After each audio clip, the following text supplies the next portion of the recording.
सीतारमण ने कांग्रेस की मंशूर को मुल्क के लिए खतरा बताया है। उन्होंने कहा कि कांग्रेस का मंशूर मुसल्लह अफवाज के लिए हौसला शिकनी का सबब बनेगा।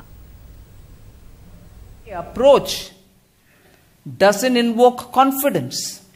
ऊपर से मैं आरोप लगा रही हूं कि इससे आर्म फोर्सेस के मनोबल बिल्कुल खत्म हो जाएगा। किस एनवायरनमेंट में जम्मू एंड कश्मीर में हमारे आर्म फोर्सेस काम कर रही है, इस बहाने, इस प्रॉमिस के द्वारा आप आर्म फोर्सेस को वीकन करने का काम ही कर रहे हैं। एक तरफ कांग्रेस पार्टी कहता है कि मार्टियर्स को डिक्लेयर हम करेंगे।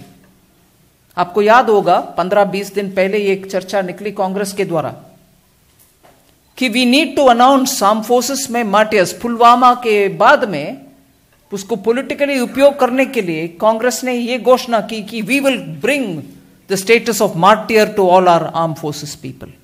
जबकि अभी भी बैटल कैजुअलिटी के नाम पे या ऑपरेशनल कैजुअलिटी के नाम पे, battle casualty in arm forces and operational casualty in the paramilitary forces का स्टेटस मिलता है और उनको बराबरी बेनिफिट्स और शहीदत होने के कारण